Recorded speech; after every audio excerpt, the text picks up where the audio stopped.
Councilman Mike Overton will bring the invocation.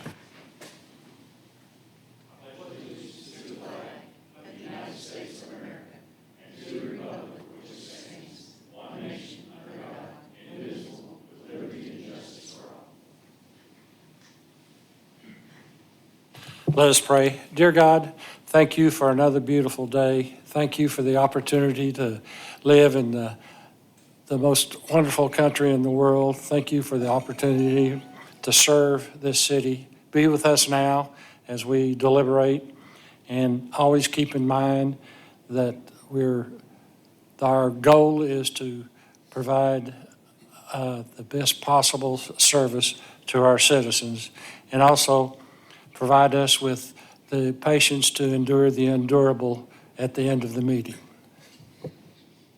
Amen. Thanks, Mike, I think. I heard a breaking news on somebody's phone. It was Overton's praying at a city council meeting. Sorry. Anyway, welcome everyone here tonight, and this is the regular meeting of the Springdale City Council this Tuesday, February 25th, 2025. And to start things off, I will ask our city clerk and treasurer, Sabre Justice, to call the Jeffus, I'm sorry, Sabre, to call the roll. Mayor Sprouse. Here. Brian Powell. Here. Amelia Taldo. Here. Jeff Watson. Mike Overton. Here. Mike Lawson. Here. Aaron Huntley. Randall Harriman. Here. Mark Fugerus. Here. Ernest Kate. Here. All right, thank you. We're at item 4 on the agenda. This is the portion of each meeting, the agenda item that council sets aside to hear comments from our citizens. If there's anyone who would like to address the council tonight concerning an item that is not on tonight's agenda, please feel free to come to the microphone, clearly state your name and address, and we ask that you keep your comments brief and understand the council won't take action on what you bring forward tonight. They won't take action tonight on what you bring forward. Is there anyone that would like to address the council on an item that's not on the agenda? All right, seeing none, we'll move on to item 5, approval of minutes.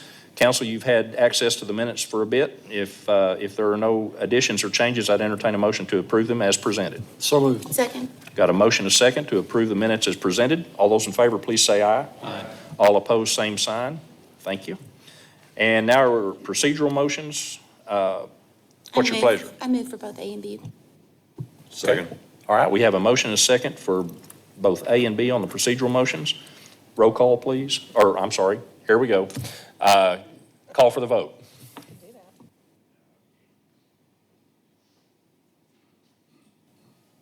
Carries 8-0. All right, thank you. And I'm going to yield to our city attorney for just a moment about some tabled items. Council items 8F and item 9 on your agenda deal with a resolution, a waiver of street improvements on West Miller Road, and an appeal of a denial of a variance request at 8781 West Miller Road. The applicant has contacted the city clerk and has requested that those two items be tabled to the council meeting on March 25th. And it would, they would have to show proof that they have notified adjacent property owners before it could get back on the agenda. So we told them we would make that request. I'll move that those two items that you mentioned be tabled to that council meeting that you mentioned. Second. All right, we got a motion and a second. Any other comments or questions? You guys ready for us back there? All right, I'll call for the vote.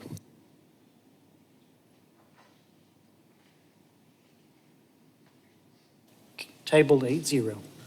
All right, thank you for that. And now we'll move on to item 7, appointments and reappointments.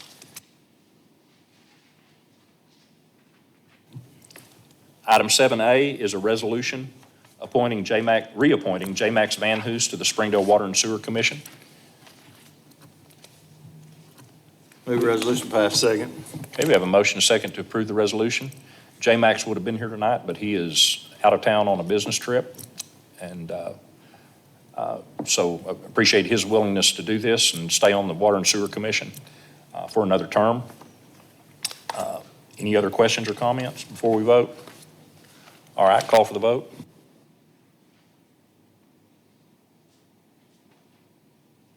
Carries 8-0. All right, thank you.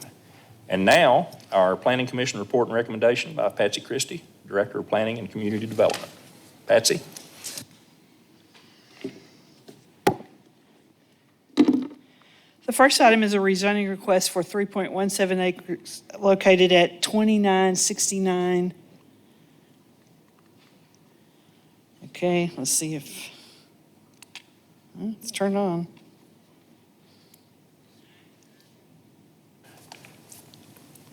IT, can you come, pointer's not, it's not It's not doing pointing. anything. It's pointless. Yeah. This property is located at 2969 East M Avenue. They're requesting to rezone the property from A1 to P1, O1, and MF4. We really need to see a map. Can you guys just move the?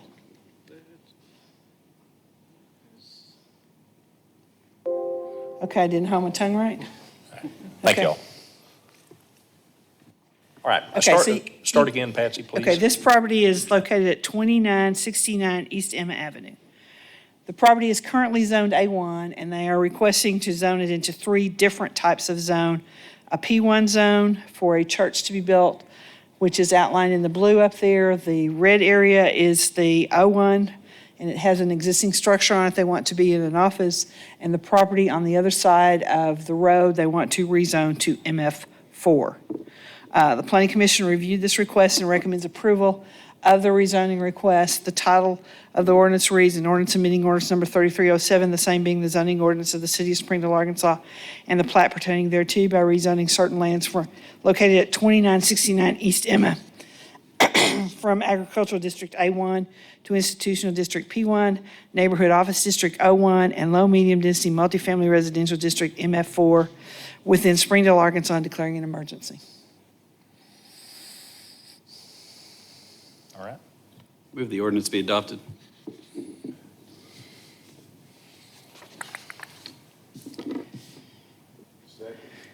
all right, we have a motion and a second to approve the ordinance. Other questions or comments by the council for Patsy? Anyone in the audience need to speak to this agenda item? All right, then we'll call for the vote.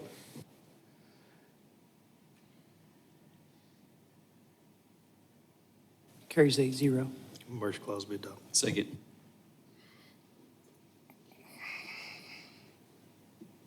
All right, call for the vote on the emergency clause. Carries 8-0. And as usual, the emergency clauses aren't included because of pending action on the property. The next item is a 3.66 acre tract located at the northeast corner of Wagon Wheel Road and Robbins Road. The request is to rezone the property from C2 to C5. Planning Commission reviews the request and recommends approval. The title of the ordinance reads, an ordinance amending ordinance number 3307, the same being the zoning ordinance of the city of Springdale, Arkansas, and the plat pertaining thereto by rezoning certain lands located at the northeast corner of Wagon Wheel Road and Robbins Road from General Commercial District C2 to Thoroughfare Commercial District C5 within Springdale, Arkansas, and declaring an emergency.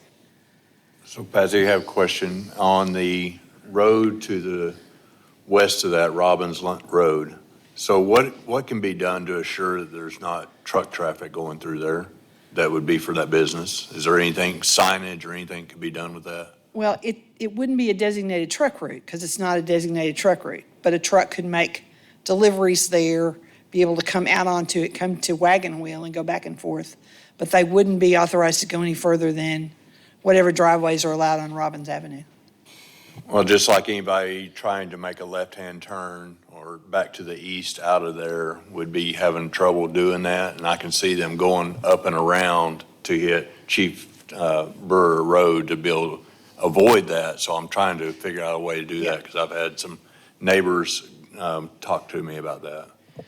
Ernest, with a truck route, they be allowed to make that route as getting to the easiest access to a collector street, which would be Chief Brewer Drive, or whatever it's called, Chief Brewer Road Street?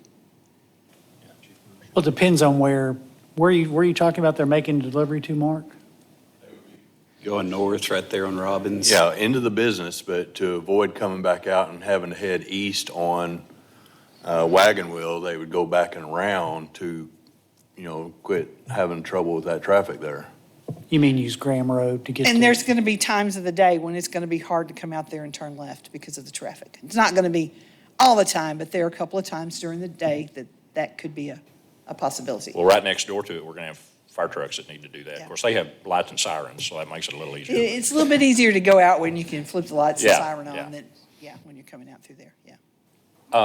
There is a discrepancy on what we're seeing in the packet versus, well, I'm looking at the packet that's posted online, but it says request rezoning from A1 to C2, but here it says something different. Well, it's already zone C2 and it's going C2 to C5. That should have been what was in your packet. That is. Yeah. Well, I got this off the online version that's connected to tonight on our agendas on our website for the city. Okay, we send a packet that gets downloaded into that, so I don't know. This is what was in the packet. And I think the ordinance that was in the packet was from C2 to C5. The There is a ordinance, map that's mislabeled. I Yeah. see Oh, that. okay. But it's just the map, the ordinance Yeah, looks required. Thank you for clarifying, Okay, Sharon. thank you. yeah, it's already C2. That's correct. So in C5 is, what I remember is they could have a drive-through but there's other things that can go into a C5. They can have a drive-through, they can have outdoor storage, properly screened. Those are usually the biggest differences you see in the two. It's a little bit more heavier type of commercial because it's on an arterial street. Move the ordinance be adopted. We're already discussing it. Do you have anything you want to add, sir? Certainly, yes. I'm moving out of the way. Sorry. So, hi, Will Kellstrom here. I represent ICM America, who is going to buy this property and develop it. So I'll try to keep my comments limited to some of the questions that have been asked. And by the way, my client is here and is able to answer any questions y'all have. Basically, what the plan is for the property is ICM of America is they sell products and provide services related to installation of infrastructure. And so when we're talking about the majority of things that they sell, they are things like lasers for laying pipe and surveying lasers, line testing equipment. So it's small products, and the majority of these things are going to be sold inside, and they also offer services. Now, the only reason that we need a C5 is that some of the things that they rent just so happen to be too big to fit inside of a building. And what those are mainly are steel plates that go over the road when the road has to be ripped up for installing or removing lines, and trench boxes. And again, the sole reason that we are asking for a C5 is just because those things do not fit inside. This would be properly screened as is provided by code. I think it's also worth noting, and Russell Baugh can give y'all more specific numbers on this, but the rentals, the part that's actually requiring the C5 is a relatively small part of the business compared to the other retail and services that are going on. So I understand that with a C5 zoning, anything that's allowed under that can be built, but for our purposes, what I'm telling you is that it's not as if there's going to be a massive amount of truck traffic in and out of this thing all day. It's solely when someone needs to pick up a steel plate or a trench box. I got a question for Patsy, please. On the access, and I know this would all be worked out when whatever plans come forward. But it's reasonable to assume that they would have access both to Robbins and Wagon Wheel. Yes, it would be reasonable to assume that, yes. Okay. Okay. Question, Patsy. Did we not just deal with the property across Robbins to the west 2 months ago? In the last few months, yes, to And then rezone to C5. And they were asking to be rezoned C5. They were. The request to the planning commission was a lot larger area than what they presented to the city council. That time is what you're saying. Correct, yeah. Yeah. And then I also have a question about how it's labeled, and Amelia says it's posted that way online. What we're looking at in our packet, it's in our packet, says the request is from A1 to C2. Okay, I think the map was mislabeled, and it got And corrected. obviously, mistakes are made, but my question is, what if someone that, because there was quite a bit of opposition to that last rezoning there on Wagon Wheel. What if someone was looking online, trying to figure out what was going on, and they look at that and they say, oh, well, it's already C2 next door, and all they're asking for is C2. I'm not even going to go question that one. Well, the notices that were sent to the adjacent property owner all had the correct rezoning request on them. Yeah, but, now we have online. True, true. Did the And- planning commission packet have that map that said to A1 to C2? I don't know either. I'm sorry, there's two pictures in our packet, and both of them say that. Okay. I will say, so when we're, sorry, over here, Jeff, Anna, hi. I will say when we're putting the council agenda together, the planning department puts whatever was forwarded from planning into their own packet and is then forwarded to us and then dropped in. So whatever was in that packet is what's in council. And the maps do say city council meeting on it. Does the map that you have in your packet say city council meeting on it? That says A1? Okay. I'm not sure when we caught the mistake. I can't. Not before the packet went out. Okay. So. the Sharon que- said that it wasn't caught before the packet went out. So question I have, the notice that was published, because you have to have published notice of the rezoning, was that correct? Yeah, all the notices and everything were correct. All the notices that were sent to the adjacent property owner was correct. All of the ordinance is correct that says it was just mislabeled on a map. And it's currently C2.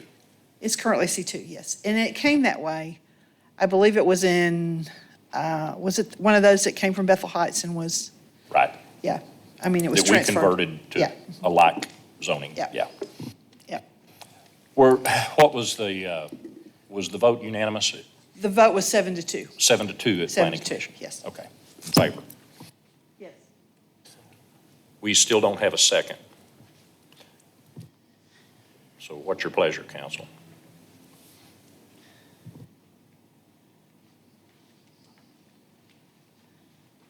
Can we table it and get the right map put in the next packet Would that's it- online? Rather than, I would rather do that than, Withdraw if my that's going to be an issue. Withdraw my Yeah. motion. And I I'm understand, asking, if that's an yeah. issue, I would rather we table it. Right. Get it in the next month's packet, have the right maps to it, rather than take a chance on something that just so was a you understand mislabel. what it is, Patsy, it's basically that picture right there. Yeah, at the and it bottom, says where it rezoning says from C2, request. yeah. Yeah. And I can tell you, we do lots of maps, and a lot of them Yeah. get put in, and, we're not perfect by any means. Well, There's lots of things going on. I mean, I'd certainly, I think everybody would rather do that if it gives the council a better, I'll make a motion to table this ordinance to the 3/11 meeting. Second. okay, Could I ask a question? you sure? If, if there is any information that y'all would like to have about this request that we can prepare and bring back to you at the next meeting, again, me and my client who are both here, and we'd be happy to hear any of that if you guys want to hear anything at the next Okay. meeting. All right, we've got a motion and a second to table this. Could I ask a question Sure. about the table? Sure. There wouldn't be any other planning commission things on March 11th, right? Does that make a difference? We do have an appeal on the March 11th meeting. I think is it a variance denial appeal? Yeah, there's do a have a- variance, and we could very easily have a plat that comes, we bring So it plats doesn't and make a stuff on. difference that No, sometimes we bring things early Yeah. if there's a need, I think, which is where Patsy was about to go. Yeah. Yeah. Okay, There's usually planning commission items on every agenda, so. okay. We've got a motion then to table it until 3:11. Well, is there, even though we have a motion, is there anybody that might want to speak to Well- that? Does it matter? We really don't have an agenda item if this is tabled, and we got a motion a second to table. I know we've got Ron here. Ron, if you can keep it. It'll be brief. I mean, really brief, because we're gonna have to hear the same thing again on the 11th. I understand. So, yeah. You all have photographs of ICM's locations around the state, around everywhere. You see what they put in their locations. That's the problem that neighborhoods have. They do not, in your all's large-scale development, you all talk about that particular thing. It's talking about, it's recognized the appearance of property has a direct bearing on the economic value of adjacent and surrounding properties. That's our concern is, if you put those large pieces of trenching equipment that, if you look at nice pictures of red and white and blue ones, they look great. They're going to be rusty and they're going to set on their yards. And so that's our concern is we're going to get a C2 or a C5 location there, and it's going to impact us negatively, I Okay, guess. That's thanks, it. Ron. All right, any other questions before, everybody clear on what we're voting on? Okay, let's call for the vote.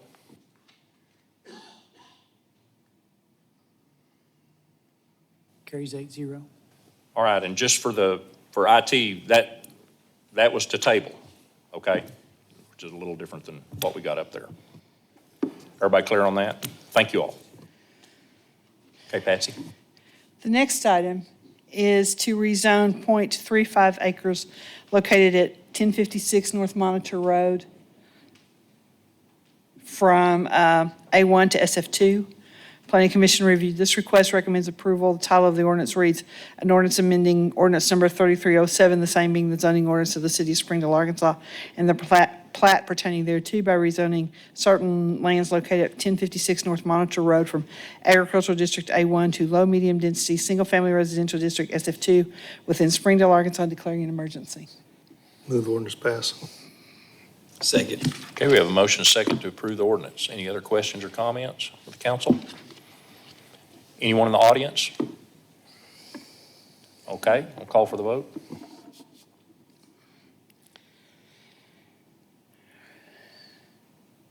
Carries 8-0.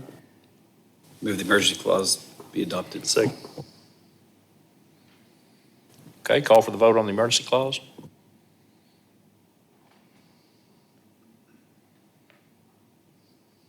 Carries 8-0. The next item is a conditional use request for a Marshallese New Fellowship Church at 3184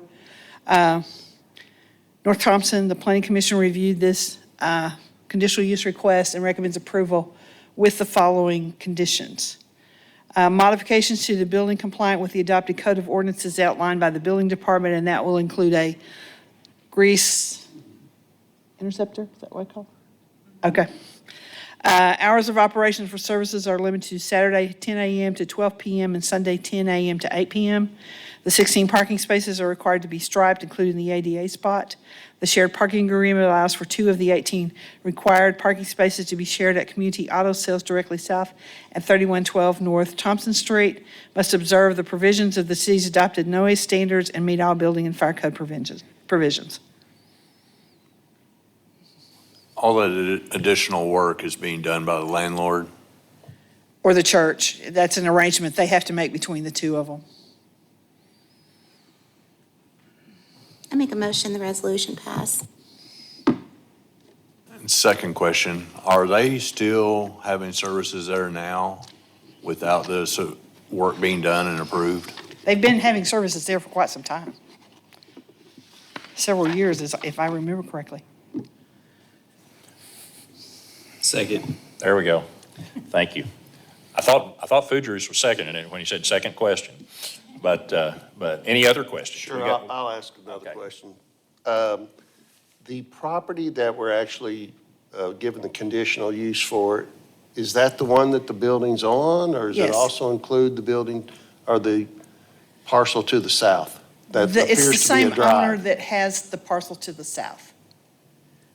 The property to the north is Straits, And they don't have access to that. If you'll notice, if you go out there, they put up some cones and stuff to keep them from going that direction. We're only doing the conditional use on the northernmost piece of That's property correct. that has the building on it. That's correct. Are we putting any requirements on the access easement parcel? Well, they have an access easement in place already, so we know it exists. And then we're having a shared parking agreement with them for 2 additional. Well, it's the next parcel, yeah. There's a little skinny one in there. Yeah, yeah. Just to mention a point of order, typically a motion has to be made and seconded prior to discussion. Somebody has to, Watson. All right, well, we do have a motion to second. Are there any other comments or questions? Anyone in the audience? All right, then we call for the vote.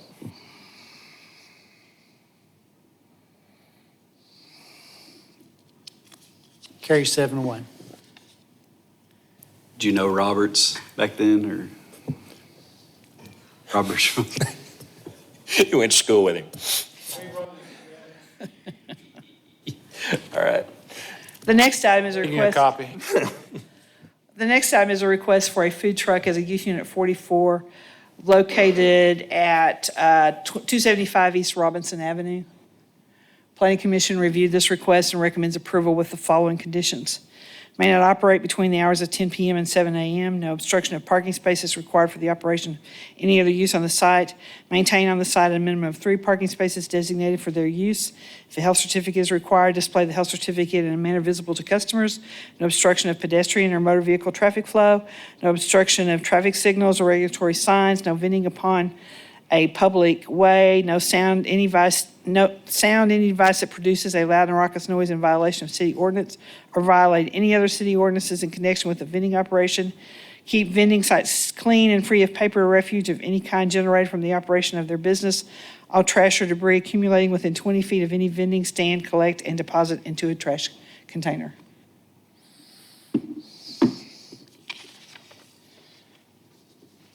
Did you say no street signage? They're only allowed to have certain signage on their truck by the food truck food truck standards already. Patsy, have we ever had a situation with these food trucks where we've given them had to revoke it? We've had a couple of them that stopped operation. I don't know that we've had any that we've had to bring all the way back to a hearing that I know of. I would like to make a motion for the resolution to pass. Second. Okay, we have a motion and a second to approve the resolution. Other comments or questions? What are the provisions for water and sewer? They have to have an agreement for wastewater disposal and have to have a potable water supply that they have. So it's not hooked up to water and sewer? No.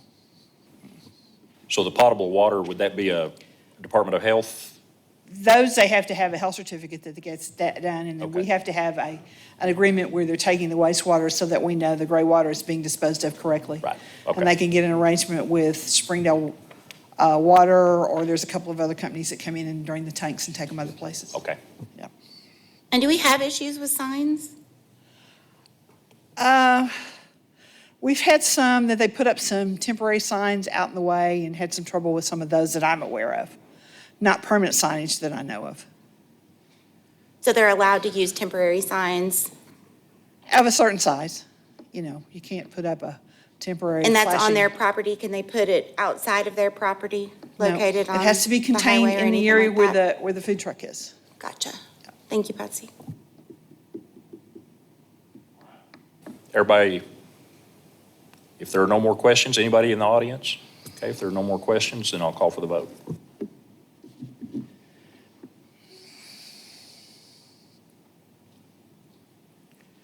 Carrie 7-1.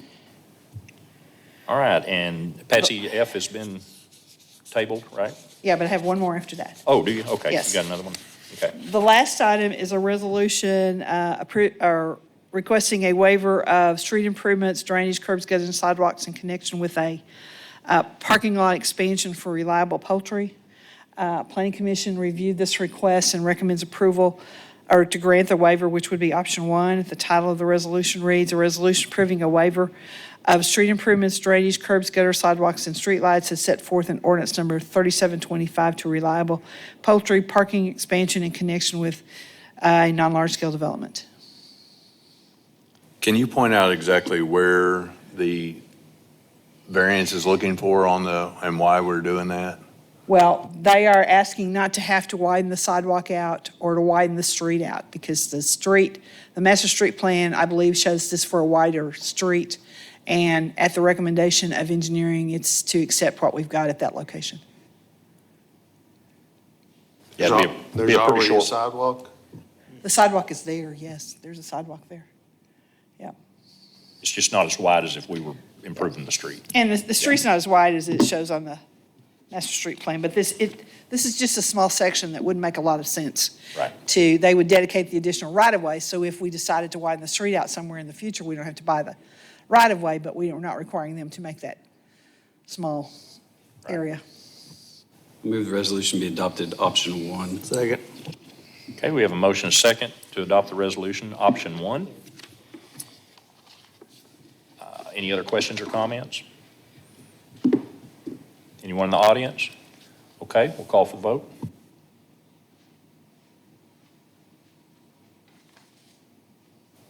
Carry 7-1. All right, thank you, Patsy. And item 10, Finance Committee Chairman Jeff Watson. Jeff? I was absent. I think Mike Lawson led that committee and is willing to take this item. All right, we had several items in finance last week, and they all were recommended for approval. This first one, Jeff, I'll just let you know you're going to have plenty of questions. I'll go ahead and read it, and I'll turn it to Colby. A resolution establishing the 2-51 retirement benefits restricted account and authorizing the transferring of funds from the unrestricted general fund to the 2-51 retirement benefits account and for other purposes. Colby's had a whole extra week to practice on that. He's going to explain this, but I'll be it's a happy good to answer thing. any questions. I know a lot of y'all were out. We kind of threw a last-minute meeting together. There's a lot of information here, so I'm just going to try to give you a concise version of it. Whenever certain elected officials go with their retirement, they have an option. The city clerk is one, and this is what has brought this up. City clerk is one of the eligible officials, a mayor, city attorney, and district judge. Of those four, three of those we pay out of our general fund their retirements, and we're mandated to do that by the state of Arkansas. Our code 2-5, section 251 addresses this state statute. We are mandated to pay a certain kind of retirement out of our general fund. So here's the option that these elected officials have. The city of Springdale contributes 6% towards retirement out of every paycheck. When we do that, an elected official at retirement, after they've met their qualifications, after a period of time of service to the community, they have an option that they can forfeit the city's 6% contribution over that time period, and they opt for at the rate of 1/2 their annual salary the last year that they served. So what happens is when they opt out for that 1/2 of their annual salary, they forfeit that 6% that the city has been contributing to their retirement for all these years. That money has to go into our VOIA forfeiture account. That forfeiture account is restricted by the IRS. The only thing that we can use that forfeited money to go towards is the 6% contribution of other employees. What that causes us, it puts us in a little bit of a dilemma. We're not able to use the forfeited funds to pay their retirement because that money cannot go into our general fund, but we're mandated by the state statute to pay for their retirement out of the general fund. And we are working on legislation for that to see if we can get a change. But the IRS will not let us spend that money. So what we have to do is whenever y'all approve the budget, one of the things that you're appropriating is the 6% retirement, and that costs us $1.9 million per year out of our budget. You've already appropriated $1.9 million. Since I can't take the 550 from the forfeiture fund and use that, or transfer that to the general fund, what I'm asking to do is to use the $550,000 to go towards the 6% contribution of all of our other employees. What that will do is, instead of us spending 1.9 that you appropriated, we'll only have to spend 1.35 million out of the general fund, which will create a surplus of $550,000. That's going to end up in your unrestricted general fund.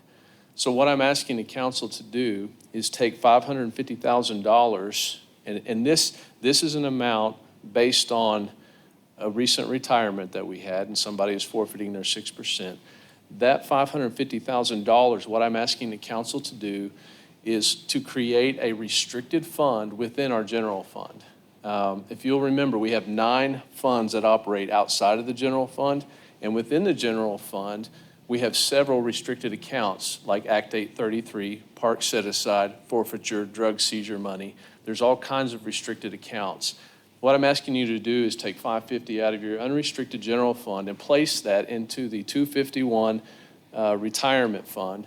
And what we're going to do with that is have someone manage that retirement money for us. We have an old Springdale Police fund, pension, and an old Springdale Fire Department pension fund for all of our older retirees before the state mandated us to go with LOPFI. We still manage those, and they're solvent, and they're actually doing better performance than what LOPFI has done. And we're going to see a surplus whenever the final beneficiary is paid out of that. But it's because we've invested it correctly, and we've gotten professionals involved in that investment. If we don't do that, here's what happens. We're going to have a liability on our payroll whenever we have an elected official that chooses that forfeiture route. We're just going to have to add 1/2 of their annual salary to our payroll, and it's just going to be a new liability on our payroll. If you'll take the $550 and we can invest it and have someone that gets 8, 10, 12% return a year, that money will last us a lot longer to make that lifetime payout. Whenever that official were to pass away, if they have a surviving spouse, then that spouse also gets 1/2 of the 1/2. So in order for us to make this money go much further, we're going to need to invest it just like we would a retirement account. And the only way to do that is to seed it with the equal amount of what we're going to use towards the 6% retirement. So that's what we're asking. The $550,000 is what was just recently forfeited, and we're going to use that out of the forfeiture account to pay the 6% for all of our other employees, which frees up $550, and we'll put that into this 251 retirement fund. Okay, Colvin, 2 questions. How many years to become eligible for this? Everyone is different. Every office has different requirements to become eligible. Mayor is 10 years. I don't know what the others are. 10, okay. But each of them have a different rule with them. So, but 10 years we know is for 2 of those positions. And the spousal, if the person dies, the spouse gets it for half of half. That's right. Are there any things that change that? No. Well, there's qualifications to a surviving spouse benefit. You have, in some cases, you have to be married for a certain period of time for that spouse to qualify for that. So there are rules within the state statute that we have to follow. If Sandy kicks me out and I marry somebody else, then that person won't be eligible after I'm gone. So if Sandy kicks me out, it saves the city money somewhere down the road probably. Go. That's right. Move the resolution be adopted. Second. Okay, we have a motion and a second. Are there other questions? I want to be sure everybody's catching this. It's a long-term savings for the city, and it's just, you have to move the money to comply with IRS rules. Right. And you know, if we don't do this and we don't invest it, this will get us about 10 years of our obligation to the recent retirement. With investing it, this is going to be able to get a lot more life out of that money. And I'm also proposing in as Section 3 that future amounts equal to forfeiture funds from qualified city officials be transferred from the unrestricted general fund to the 251 retirement benefits restricted account. So when we have this happen in the future, we can do the same thing. This is going to allow that retirement money to go a lot further. And here's another point to be made. 2 years ago, we found out that there's $900,000 in that forfeiture fund. And we're going to have another proposal that'll come to you in the near future once we've ironed out details and make sure that we're doing our due diligence on it, to use that same $900,000 in a similar manner, but to help increase the retirement contribution that we make to our other employees. Because right now with APERS, which is the state retirement, a lot of cities are part of APERS. They're getting 12% retirement compared to Springdale at 6%. And whenever you're hiring, that does come into effect. We were looking for a position to fill, and we were declined by someone because we weren't on APERS, and we weren't able to contribute as much to retirement. So this may be a good path forward for us to be able to afford to increase our retirement for our employees. Okay. All right, we do have a motion and a second. Call for the vote.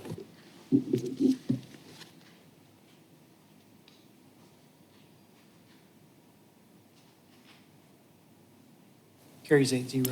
All right, thank you. Colby, you did an excellent job of explaining that. The second item we have is another resolution. I think it's for a piece of audio equipment for Shiloh Museum, and Angie's here probably to answer any questions if you had any. The resolution is to authorize the purchase of new AV equipment for Shiloh Museum of Ozark History and to waive competitive bidding. Move resolution pass. Second. Great job, Angie. Wait just a minute, there may be a question. We do have a motion and a second. Are there any questions for Angie? All right, anybody in the audience? We did budget for this, I do want to say that. Somebody asked Yeah. about that last week. Right, it's in the budget. Okay, call for the vote.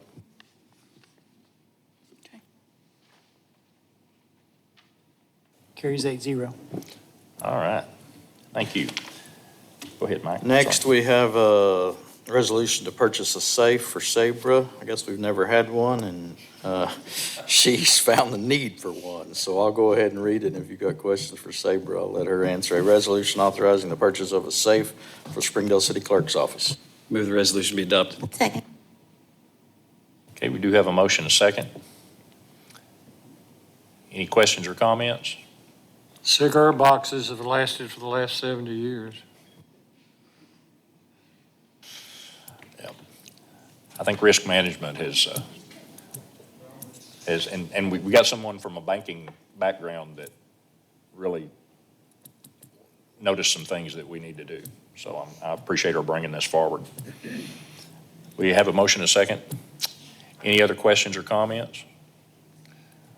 All right, call for the vote.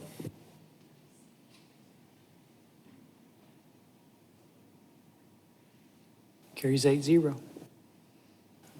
All right, the next resolution is a contract with ESI for 64th Street Phase 2. I'll go ahead and read it, and I believe Ben's here if you have questions for him.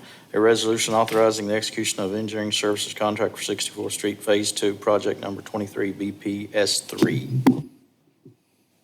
A motion that the resolution pass, but I do have a question on the timeline. When will this be complete? Well, they have to do the redesign of the south portion of that. We are trying to time this so that 64th Street gets done at about the same time Don Tyson Parkway gets done, because otherwise it's a road to nowhere. Okay, do we have a second? Second. Okay, we have a motion and a second. Any other questions for Ben? Anyone else in the audience? All right, call for the vote.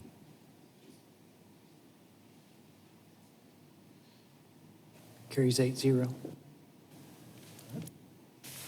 All right, the next resolution is it's time to renew the Downtown Springdale Alliance contract. I'll go ahead and read the resolution, and I'll let Ernest address anything if he needs to. A resolution authorizing the mayor and city clerk to renew a contract for the Downtown Springdale Alliance to promote, preserve, and enhance downtown Springdale and to facilitate the implementation of this downtown master plan. Thank you. This, I probably jumped in front of a motion there, sorry. This was included in the budget for 2025. It's just the contract term ends at the end of February. Are we still trying to make the DSI self-sufficient? I know that was the thing in the beginning, was that we were going to support them, but then they were going to find ways of their own revenue. And so I was just wondering if that's still the plan, or are we? No, I think, are we I think they're thinking doing that, but I foresee, we're contracting with them for a service just as we do with the chamber, and so I don't see this Was the going chamber away. originally supposed to be self-sufficient without our help? That started long before I came along. It used to I be just know I years was ago. present for the original conversations, and I just remembered that and thought, where are we on that track? Okay. Well, we're contracting for a particular service, and I think that's with a public benefit. So, yeah. Where did we start, Mayor? Mm-hmm. Where did we start? When we first started giving them funding, we were at what, a year? Does anybody remember on the council? 50K. I think 50K is what we started with. What But are that was we up before, to? that was before, certainly before Luther George Park and the added programming, and probably before much of Walter Turnbow was really being programmed. So it's, I think it's commensurate with the additional work and the additional staff, and this is a portion of their funding, but just a portion. They raise a lot of money privately, and this is siloed also, so that because it's public money, we can get an accounting of how that money's spent anytime. Let me take an opportunity. Paxton, why don't you come on? I'm not sure the council has gotten to meet Jill Dabbs retired, and this is Paxton Roberts. And Paxton, take a moment and introduce yourself, and that we're excited you're here. And I think you're going to do a great job downtown, but go ahead and do a little introduction for us. Answer any questions they have. All right, thank you. I'm Paxton Roberts. I'm from Northwest Arkansas. I grew up in a small little town in the northwest corner called Gravette, and have, to be honest, always wanted to move away when I was younger, but the area kept getting better and better. And I went to college in U of A and graduated, and decided to build a life here and not move away. I've been working in the community sector for over 15 years, largely in the bicycle and pedestrian advocacy space, and worked with Mayor Sprouse and Patsy and many others on building a lot of the trails in the region. But over the years, definitely developed a love for nonprofits and management of nonprofits, and sought continuing education in those. So I have a degree and executive certificate in nonprofit management as well. I've known all the prior DSA directors, and in fact had an office in downtown Springdale with a former nonprofit over 10 years ago. So my heart has always been here, and I'm really excited to be downtown and working with all the fantastic people. I definitely have big shoes to fill, as lots of people let me know with Jill Dabbs, and there's been a lot of momentum created, but I'm really excited to continue it. I think we have such an incredible opportunity over the next 5 to 10 years to all the work that has gone into downtown Springdale to really see that return on investment. Some of the numbers I found when I came in, I've only been on the ground a month and a half, so bear with me. In the future, I'll have a lot more information for you, but we have over $400+ million of investment in downtown Springdale. There's going to be over 1,000 residents living in downtown over the next 3 to 5 years. That is incredible progress. It's going to make our restaurants, our businesses more vibrant and more stable, and it's going to definitely improve the atmosphere. From what I've been able to tell, DSA has been a strong part of that for many years, and especially having worked with all the previous executive directors, I've been aware of what's been going on for quite some time. Just some of the information the team pulled together, that we've had record-breaking event attendance in 2024. The numbers that were pulled together, that over 50,000 people are coming in annually to our downtown to enjoy the events. We've organized and worked with the city on the downtown housing and parking study, so convening those meetings and help pulling those together and getting the public involved, so that critical public input that you all need to make decisions is in those plans. We also do a lot to promote. So we create some key partnerships, for example, with KNWA, having a monthly segment on Good Day NWA about downtown. We've increased social media presence on downtown by over 34% last year. We also, are the ones that implement and manage the outdoor dining district. So I think that has been incredible, and it's a unique thing across Northwest Arkansas in terms of people coming to downtown Springdale. And then, one of the things we do in terms of a service, as the mayor mentioned, was we facilitate the Public Events Committee. So that is where any event that comes in downtown, or a road closure or parade, we're the ones putting together those packets similar to this meeting, bringing it to the city staff and making sure that the events are crossing the Ts and the Is to follow all the regulations. Even when an event occurs, we usually have at least one or more staff on the ground that day of the event to then once again make sure that they're adhering to all the guidelines that have been set forth. I did hear some questions about our contract and about financial sustainability. As a new executive director, that's definitely something I want a job, not just next year, but the future years. So we will be embarking on a strategic planning effort later this year, as well as a financial sustainability plan. But in terms of this contract and what does it currently represent from our annual budget, it accounts for almost just under, 12%. I didn't have this number before, but, we're basically operating off $1 million annual budget. So this $150,000 is just making up a part of that. Now, in terms of where does the money go, largely our services to the city is through staff time. And so if you look at what portion of the annual contract is of our budget, it accounts for about 33% of our staff time. So in terms of our budget. So we are probably spending more time working on the things in the contract than we are charging for. But, financial sustainability, we want to try to bring money in from as many places as we can. That includes, we have a couple of incredible philanthropic partners that help fund us, as well as sponsorships for our event. Something else I've enjoyed getting to know Paxton again from his previous life as back NWA, and he mentioned some of his degree, and he's got a very interesting work history too. We won't get into that, but as you get to know Paxton, I think you'll be pleased that he's been chosen as the new DSA Executive Director. Paxton also has and this is, please, anytime somebody retires or leaves, the next person is going to have some fresh eyes. And so Jill did an outstanding job, so please don't take this any other way, but I'm really excited to talk with Paxton about his outreach plans and to local downtown businesses. I think that's something that will be very seen very favorably, and communication with downtown businesses, and I know the council will appreciate that as well. Move the resolution be adopted. Before a second, I got some questions. So go ahead, Mark. You're a Springdale resident, you said? No, sir, I live in Fayetteville. Okay, and your annual budget's about $1 million and 33% goes towards salaries? Is that what you understood? Out of the city contract, the $150,000 makes up about 33% of our salary budget. So a portion of it, our annual salaries is about $450,000. So that $150 is because our work that we do for the city is through staff time. And how many is on your staff? We're a total staff of 4.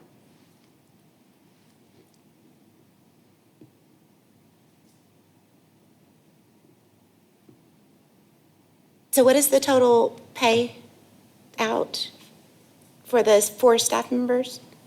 Remember what the total payout is? All salaries, taxes, benefits, and everything, I think it's around $450,000 a year. Thank you. Yes. So I'm trying to remember, help me out, maybe I'm getting mixed up with a different funding, but it seems like when we raised our contribution to DSA, was it last year or 2 years ago, or not that many years ago? Pandemic. Yeah. That we had asked Jill at that time to try to come back every year and kind of, do you remember that, Mayor, or anybody else? She did that at budget time. When the money was actually approved. Yeah, well, I wasn't there then, that either. You was missed I? that. So I was just trying to remember, though, that what we had asked for, and I want to, if it's something that we need to make sure that we continue. Certainly we do it at budget time, but we can also do it periodically throughout the year. I'm sure Paxton would be happy to come anytime. I've already been working with Anna on scheduling a quarterly update for you all, so that in April and then thereafter, coming in and reporting to you quarterly what we're working on and the impact, and going ahead and getting that scheduled. Okay, still entertain a second. We do have a motion. No, Randall made the motion. Second. All right, we do have a second now. Thank you. Any other questions or comments? Thank you, Paxton. All right, we'll call for the vote.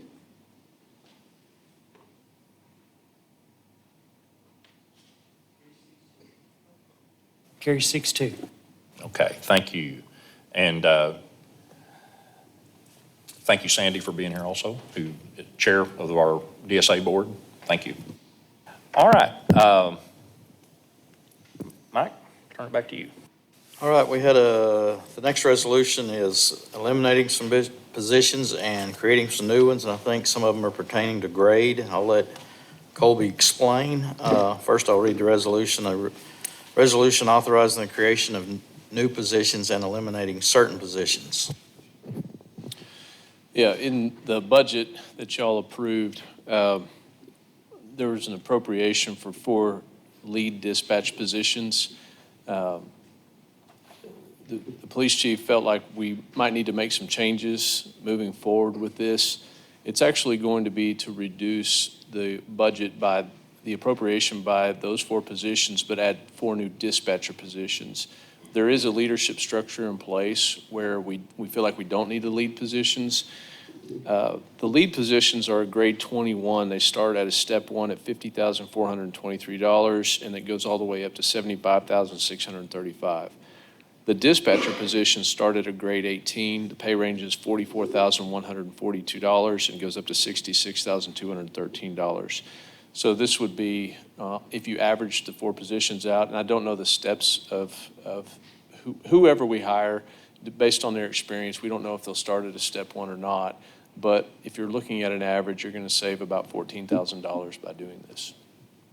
And I know the chief is here to answer any questions about structure that you might have. Make a motion, the resolution pass. Second. We have a motion and a second to approve the resolution. Any other questions or comments? Anyone in the audience? Okay, call for the vote.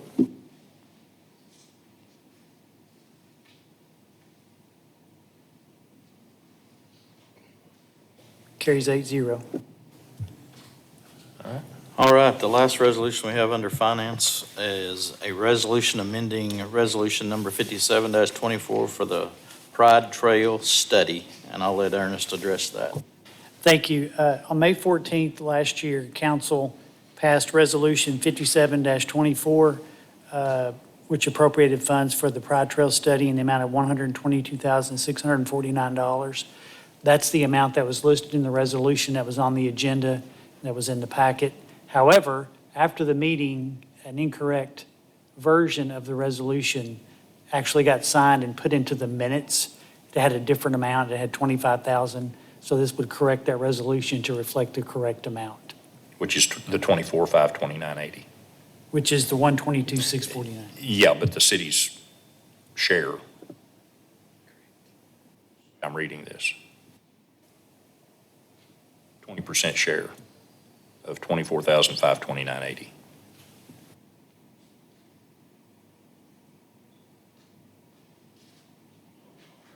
$122,649. Dan, can you help me And the out? city will participate with a 20% share of 24,529. We get reimbursed the difference. So we pay out the 122, and then ultimately we get the rest of that back. Right. And we're out the 24. Right. That was why the resolution got messed up the first time, is because it was written as if we were just paying our share. But we have to write the resolution as if we're paying it all, and then we get And then get reimbursed through the reimbursed. grant. Right, okay. Thank you. Thank you. And what's the Pride Trail again? Pride Trail is you go ahead, Ben, you can, The Pride Trail is a proposed trail that would extend from the library west to the new overpass over 49 and continue on out to Harbor Meadows and beyond. it was originally, I think, the Trails Committee back in the day, which is our Active Transportation Committee now. This was a priority trail that has been talked about for a long time that would basically, it would connect downtown to SHS and then SHS to Harbor High School. We should name it the Bulldog Trail. You might And the you might get away with half of it being Bulldog Trail, yeah.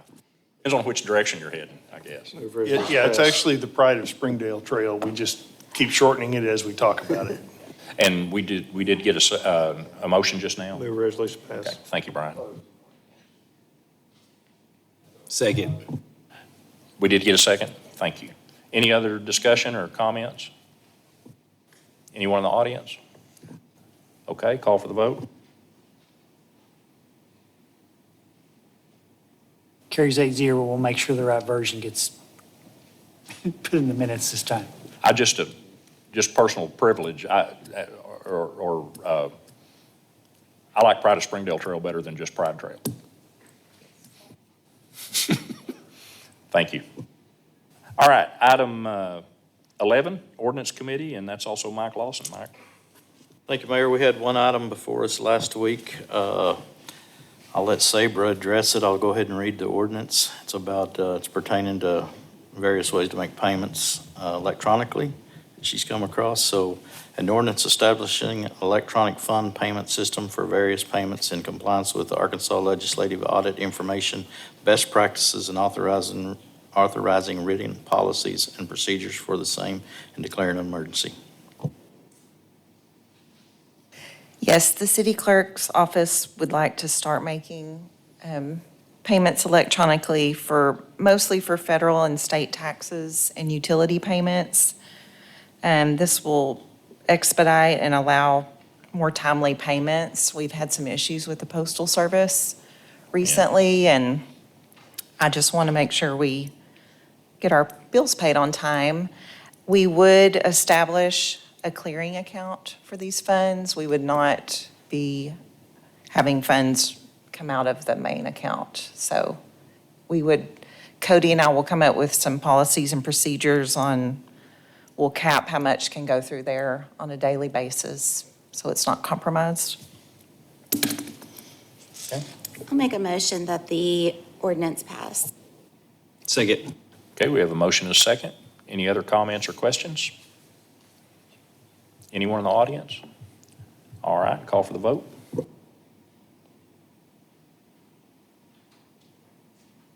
Carries 8-0.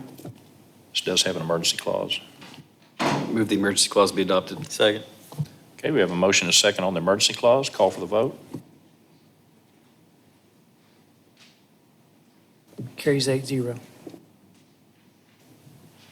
All right, thank you. We'll move to item 12, Parks and Rec Committee, Chairman Randall Harriman. Randall?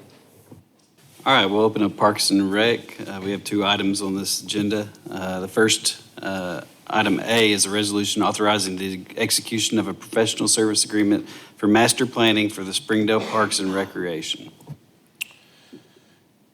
Council, as you'll remember, a few weeks ago at a committee meeting, I brought a vision to you about the Parks and Rec master plan. And just to refresh your memory, we had talked about the importance of being very intentional how we spend our bond funds and our capital improvement funds. In this bond program, we were able to save an additional $2 million of what we originally anticipated. And what kind of spurred this on was we have to decide what to do with this $2 million. And before we do that, we think we've addressed a need, but we realize as we keep moving forward, we need to be very intentional how we spend those dollars. Here's an example. We know that we need more soccer fields that have turf. The one that y'all did at Tyson through the bond program is full all the time, and it's in high demand because of the quality of the turf that we ended up getting. And so we'd like to use some more bond money to continue turfing soccer fields. But here's an example. As we continue growing our options for regional tournaments, national tournaments here, and even rec league play, we don't want to spend $2 million on turfing soccer fields if we get a master plan back that says this needs to be partially a parking lot after we've spent the money on the turf. So we're to the point where as we're spending money on all of these fields, if you'll remember, we're turfing 14 fields right now. You got Shaw, J.B. Hunt, Tyson. We've got some other fields where we're looking at people donating turf for 2 other soccer fields. We just want to make sure that as we try to attract these tournaments here and become a regional sports hub, that we're doing it the right way. We need to address some accessibility issues at some of these fields, concessions areas. And as I was telling somebody about this the other day, you know, when you come into these tournaments for the weekends or whether or not it's rec league played during the week, you know, one of the things you hate to do is have to leave to go get a meal. We'd like to have more of a food court presence in these areas where families can stay on campus and possibly, you know, do things like rent food court spaces to places like Chick-fil-A, Slim Chickens, other options. So there's a lot of ideas, but we know we have to enhance the entire experience. This is not something that's going to be done with one capital project or even one bond program. This is for the future of how we utilize this space. And this is also a way to engage kids in sports and activities and get them outdoor and hopefully get them out from behind screens all day. There's a lot of opportunity to build community through sports. And as I told you in the meeting a few weeks ago, this aligns with who Springdale is. We are a blue-collar community moving towards a gray-collar community, and sports has always been a huge part of this town and tradition. We have an opportunity to have an economic impact, a significant economic impact by drawing these entities here. And when we do that, we're going to be able to parlay that money into providing the best recreation leagues, hopefully in the entire state of Arkansas. So all this works together. It's a network, it's a system, it's a process, but we need someone, we can't do this in-house. We need someone who has expertise in this. We have Nick and Zach from Garver here. They have expertise in this, and they're going to be partnering with the Sports Facilities Company. They do this all over the country, and we think we're going to be on the leading edge for the state of Arkansas when we do this. It'll take 6 months for them to go through this process, and I've just highlighted a few things that they're going to provide for us in this, which is going to be data collection, program development, working with our staff, a feasibility study, economic impact, and conceptual design. And it's going to be, we're going to have something in our hands I think the council will be very proud of, and it's going to set us apart from any other community in Northwest Arkansas. And I know these guys are here to answer any questions that you might have.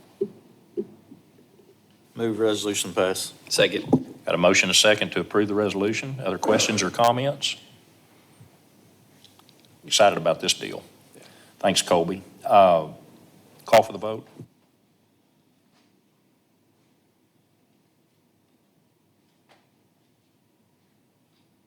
Carry 7-0 with 1 abstention. All right, up next on B is a resolution to waive bidding and authorizing the purchase of LED score tables.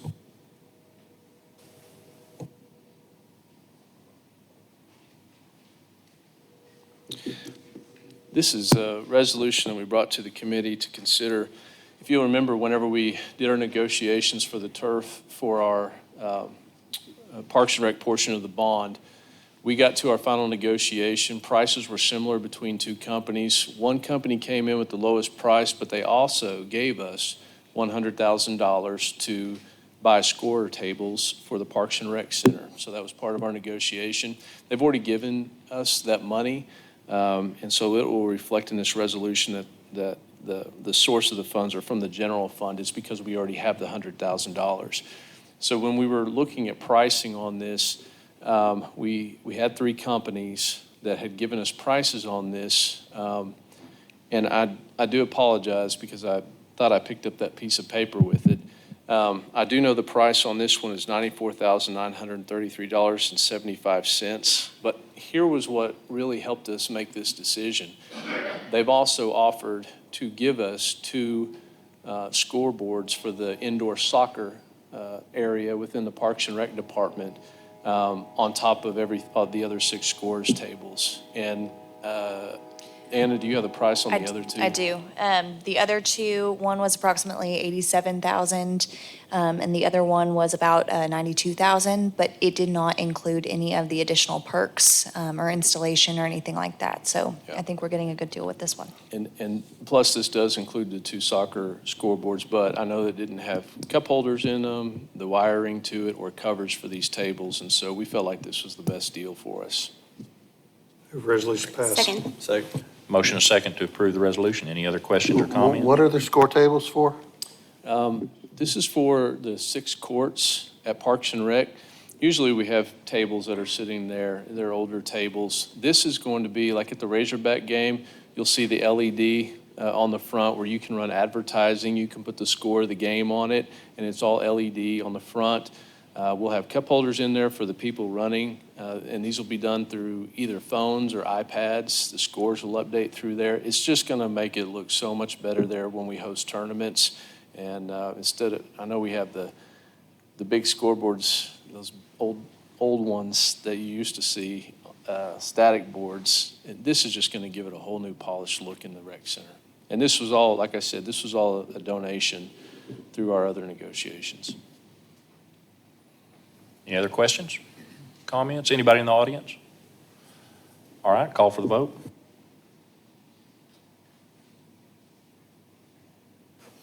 Carries 8-0. All right, thank you. And now for the moment you've all been waiting for. Yeah, okay.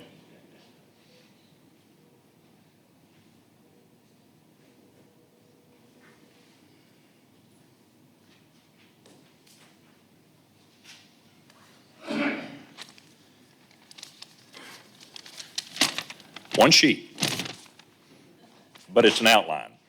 But I'll try and keep it short. I know this has been a long meeting already, and but this is I'm privileged to bring you the 2025 State of the City Address. I've got a lot of things I can talk about. I'm going to try and keep from chasing rabbits, but I hope it'll be informative not only to you but to residents at home watching this. And but I will try and be concise, and I'll look at Ernest every once in a while. And Ernest, if I go over about 15 minutes,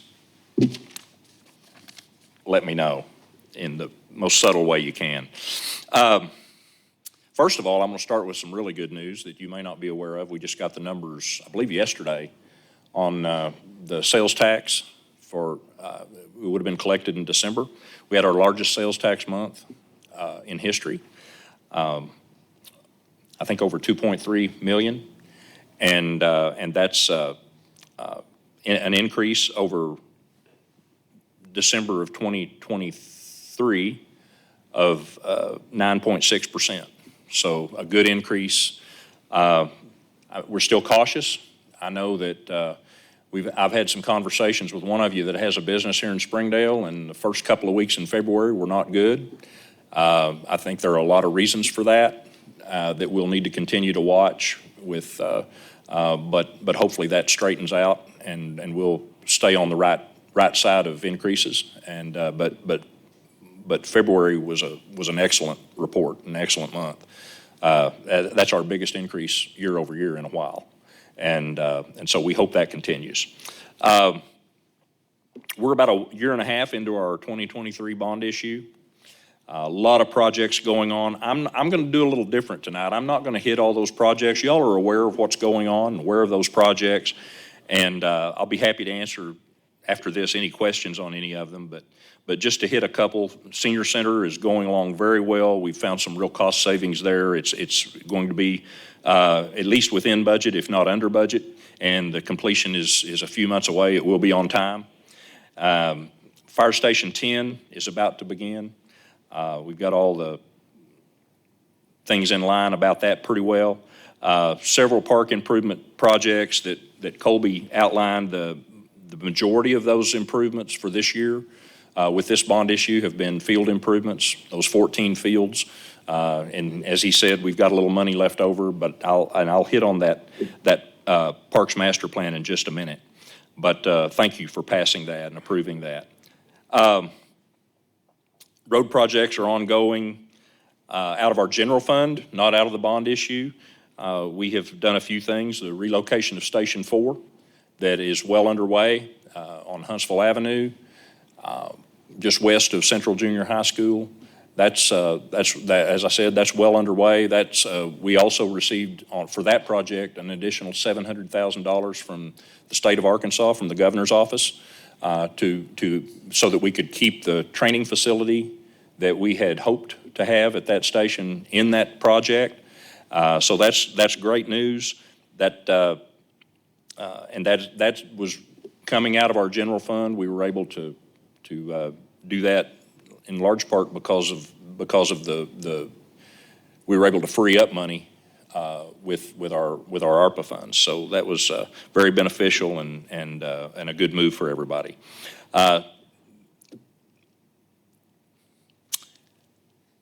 New addition to the library, if you've driven by there, that's well underway. Thank you for your approval of that. That's exciting for our library, and they do such a great job, and I appreciate Ann and her staff for helping put that together, and I certainly appreciate your support for that new addition. A couple of things I mentioned in last year's State of the City address. The greenhouse it's been ordered. We've got a pad now. James is not here tonight. James is out, but I don't know if that pad's been poured yet. Chad, do you know? Okay. Ben says no. Okay. But it's coming soon, and we're anxious to get that done. I think that's going to be a great addition to our city and going to help our staff and our landscaping and be a long-term cost savings for us. The Atco Rubber Building was something else I mentioned, not knowing at the time what other possibilities would come to be for that. We were finding out about those possibilities about the time y'all were voting on whether to approve that purchase or not. Those possibilities still look really good. I'll touch on that in a minute.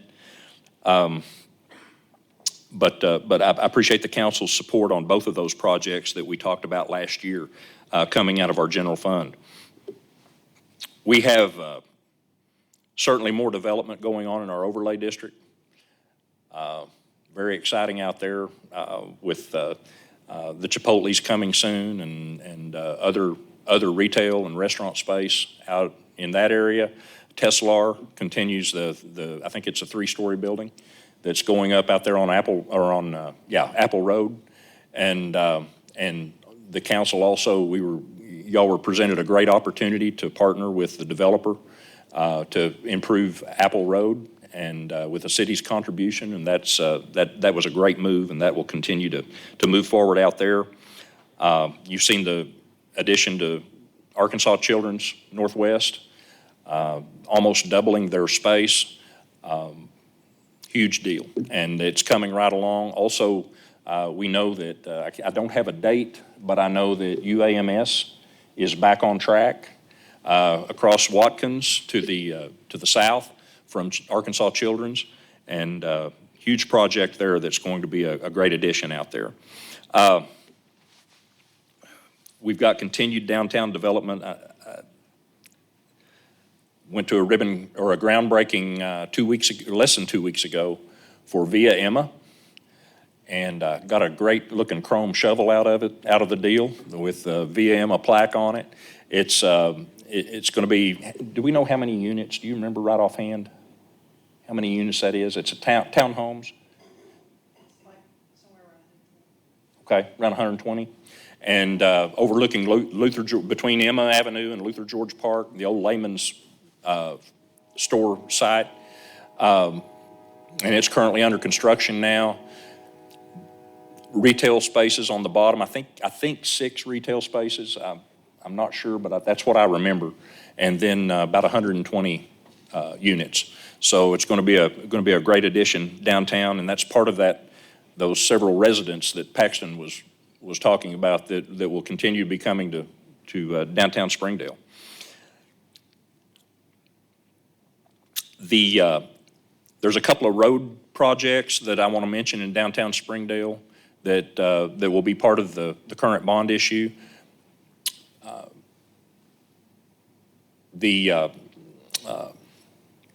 Emma Avenue, East Emma Avenue from Park Street out to 265, they're in front of the new senior center, and Jones Center along the airport, the north edge of the airport.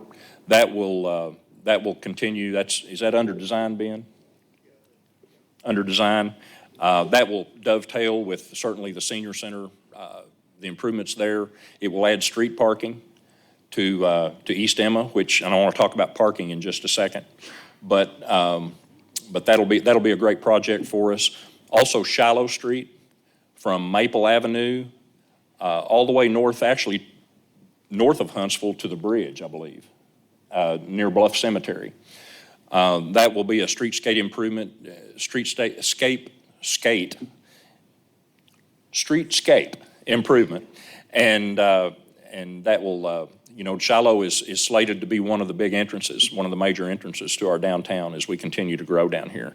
And that's an important project that will also align, as part of that project, the intersection at Shiloh and Emma. It's an offset intersection now. It will be more aligned, where that four-way stop will work much better. Let me talk about parking just a little bit downtown. We had to postpone the meeting that was scheduled for last Tuesday because of the weather. And thank you all, by the way, that were able to be here and be part of that meeting on Monday night, that committee meeting on Monday night. But we postponed until is it the 13th? The 17th. So it'd be the second committee meeting in March for the parking study that was recently completed, and we'll have the Planning Commission here that night too. That'll be a work session night for them, and we'll have everyone here for that committee meeting. And the first of the committee meeting, we'll talk about that parking study. Parking is an issue. I got to be honest with you. I don't think it's the issue a lot of people think it is. We've got a lot of parking downtown, and I'm convinced that most places you want to go downtown, you can park and not walk any further than you do at the Northwest Arkansas Mall or at the Promenade in Rogers, and a lot of times not even further than you walk at Walmart. So, but perception is reality many times, and if you can't park in front of the building you want to go to, then you think we have a parking problem. Now, I get that, I understand it, and we're going to have to deal with it.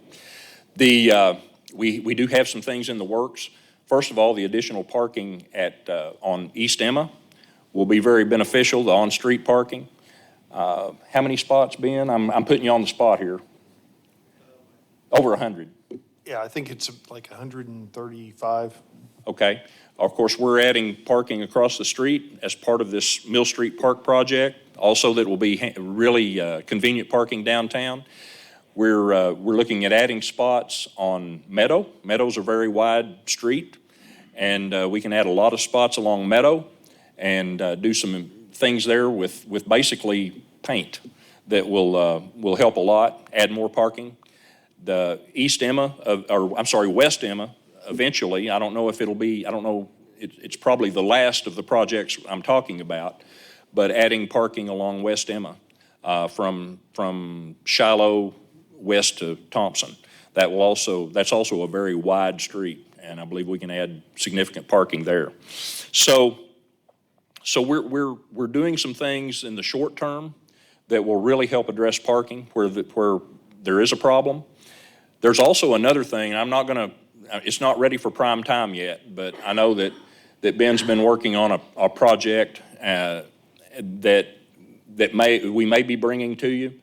And I'm not going to go into any detail, but I think it could really, I think it could work very well if it comes together right, and we'll bring that to you later. But it's another, I hesitate to call it a Band-Aid because I think it may be a project that may have the legs to be ongoing. But I do think it could help with some short-term parking, address some short-term parking. The long-term parking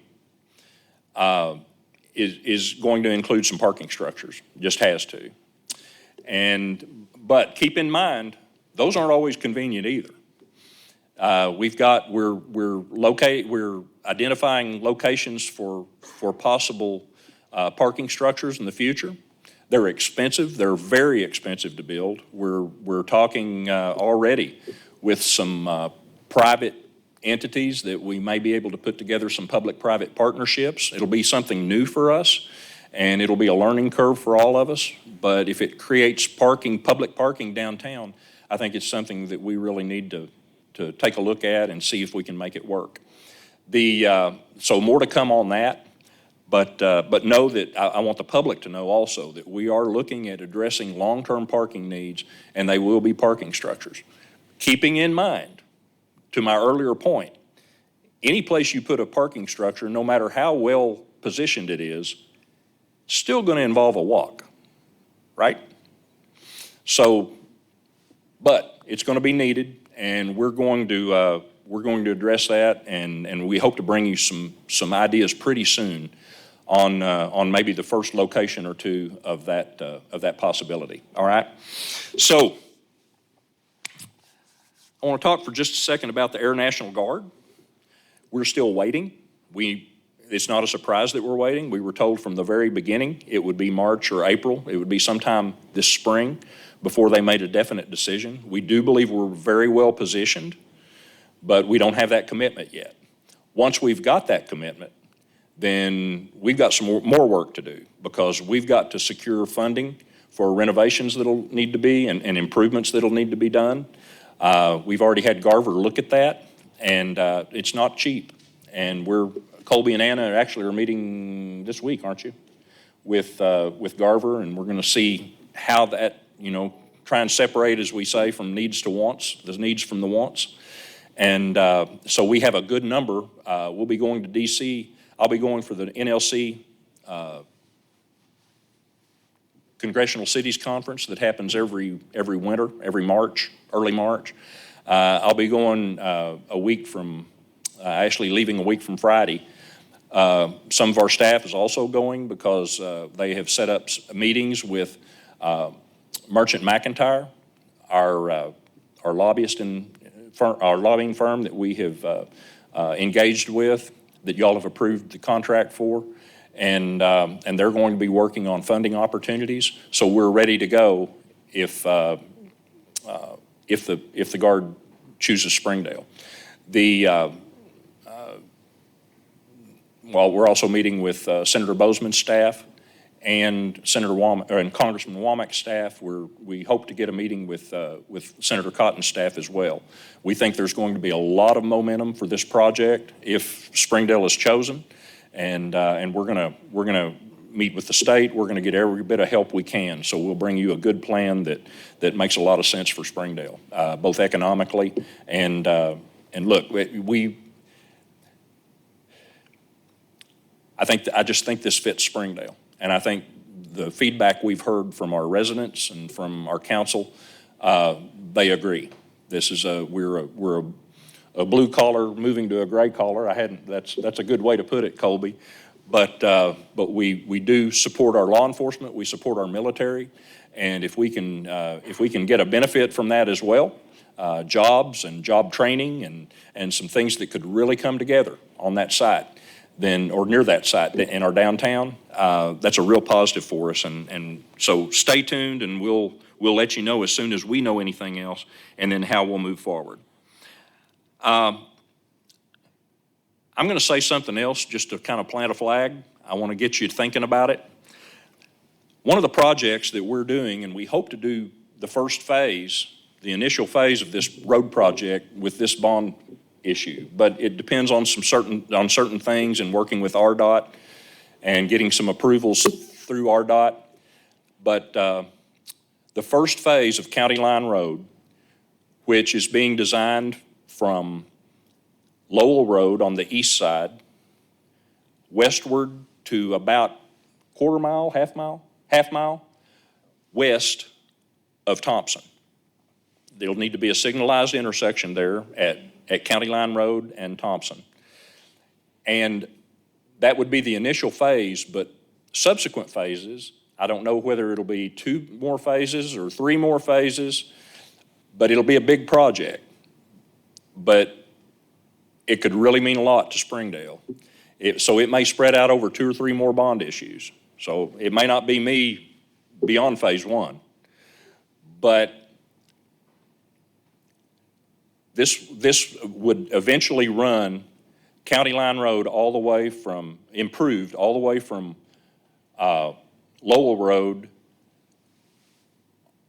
across I-49, over I-49 with an interchange, and then all the way out to Highway 112. It would basically be another east-west corridor. And with our growth, this would be a tremendous addition and a tremendous relief for the city of Springdale and for the residents of Springdale to help them get around. That would cross, we have a 2-mile gap, a 2-mile distance between the existing Elm Springs Road interchange and the Wagon Wheel interchange. So we have one spot left in Springdale that we can put another interchange at I-49. And that would be right in between those 2 existing interchanges and meet the RDOT's 1-mile distance requirement between interchanges. Huge project, very expensive. It'll be spread out, as I said, over probably several bond issues. But keep in mind, you know, as we're doing Gene George that way. Gene George's first phase was from the Don Tyson Parkway interchange north to Blue Avenue, just north of Highway 412. Then the next phase we've done, the second phase, from Blue Avenue to Elm Springs Road. And with this current bond issue, our next phase will run, it's under design, and it will run from Elm Springs Road north to County Line Road.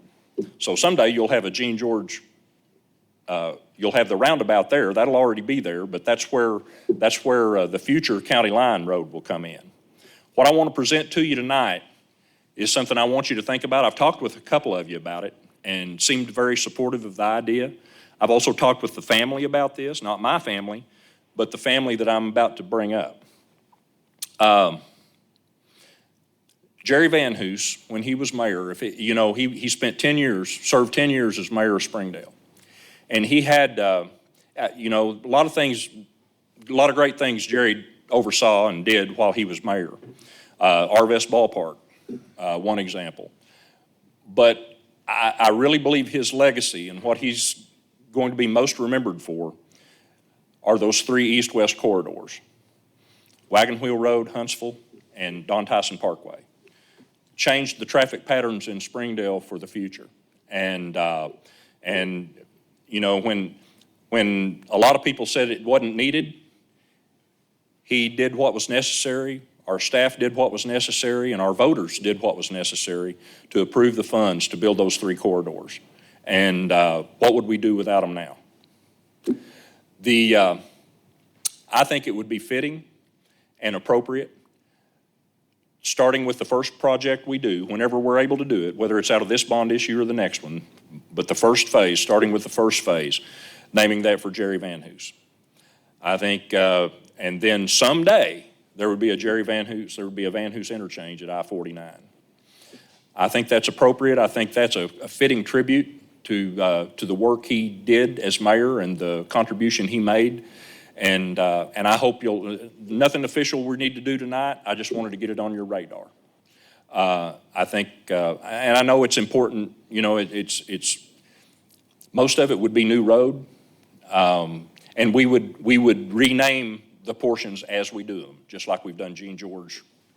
When you do a section of 56th Street, it ceases to be 56th Street and it becomes Gene George. So we would approach it the same way and the way I'm thinking. But I hope you'll consider that and when the time comes that you would support that. We have future growth challenges, not just Springdale, but as a region, and that's what I want to talk about just for a minute.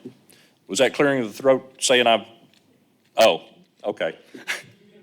Okay, thank you.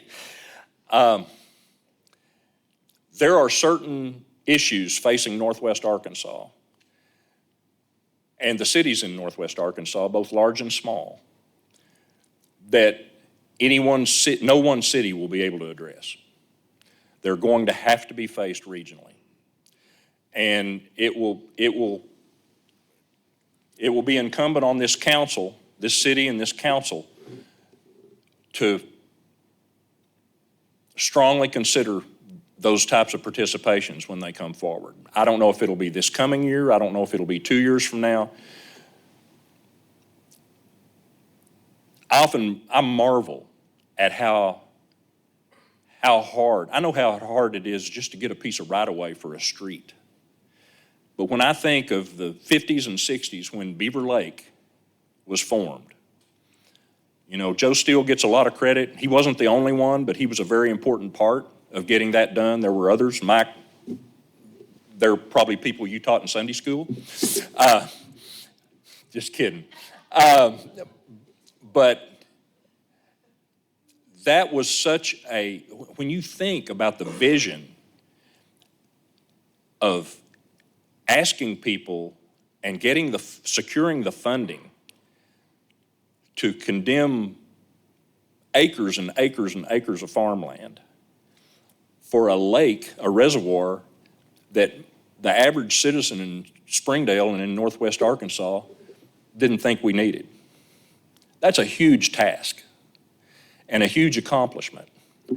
But it took someone with some vision and communities working together to help make that happen.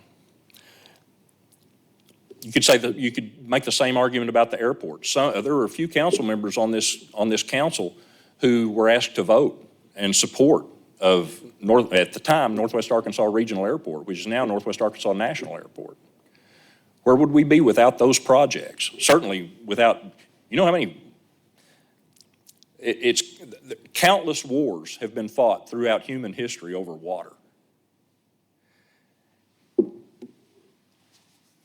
Yet we haven't enjoyed an abundant, reliable source of water. Now it may not always be that way, and there will be other things we need to do, and this council may be called upon to do as a regional partner to help ensure that we'll have the water available, clean, dependable water available to continue to grow.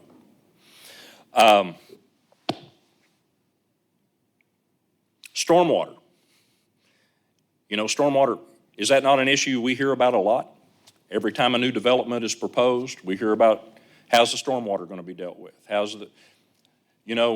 Water always runs downhill, and we could push all our water onto another community further west or another area further west, and that's what's happened over time with increased development. We have farms and open areas, rural areas to the west that can lose a significant amount of land every time we have a large rain event. And so it's incumbent upon all of us to work together as cities. And, we work through the Illinois Watershed Partnership. We work through different entities, and we've put ordinances in place to help us address our stormwater, to help us try and take care of our stormwater in Springdale. So we're not pushing our problem off on someone else. But stormwater is going to continue to be a big issue as more and more land is developed. And we'll need to be supportive of different strategies to help retain that stormwater, help it go into the ground like it's supposed to. So that's a big issue. Housing is another big issue. I'm going to tell you that there's a push in the state legislature. And while I may disagree or agree with it, I think it's a reality. And I do think there's some changes needed. And each city, we need to look at other strategies to streamline the process, because something we don't appreciate enough, I'm a former small businessman, and while I wasn't a developer, I know how hard it is to run a business and how precious those dollars are.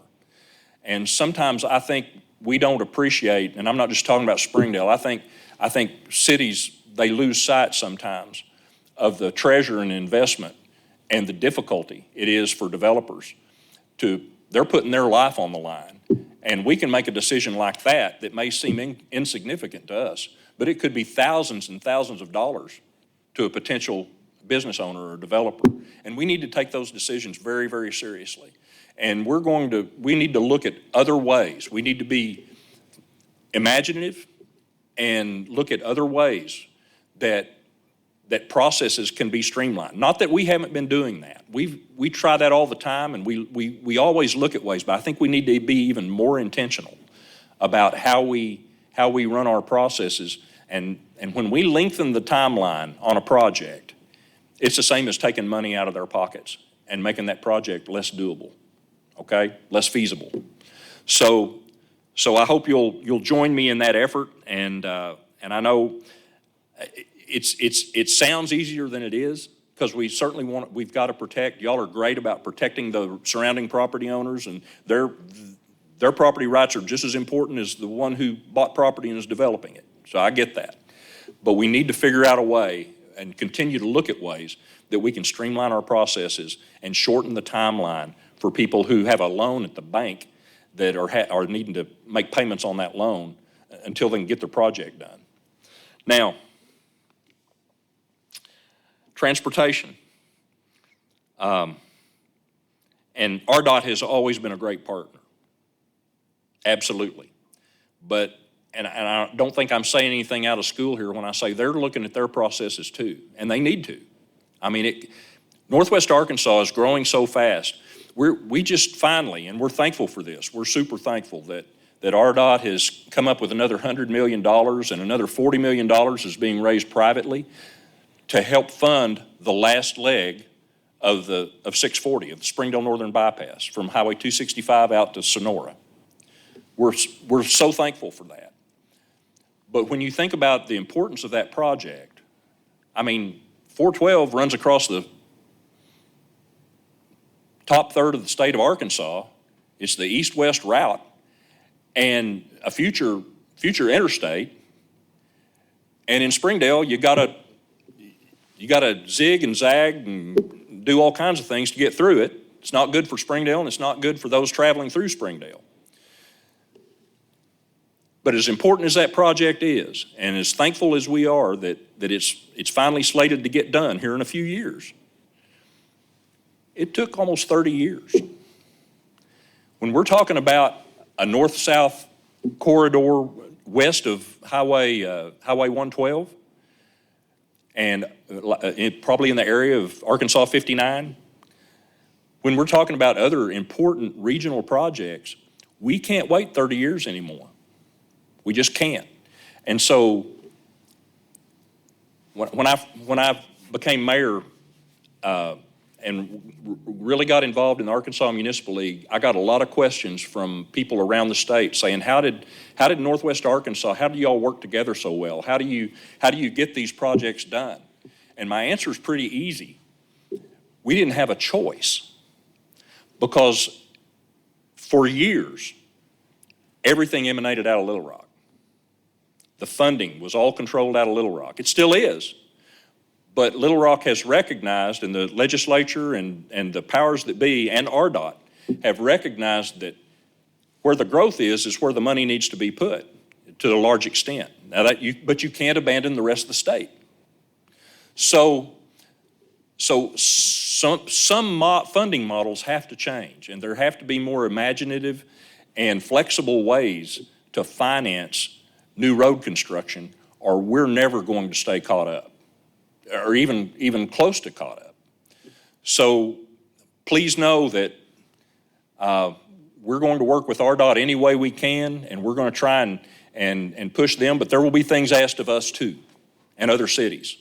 And we're going to have to make that happen to continue to keep up, to at least attempt to keep up with the growth we're experiencing. All right.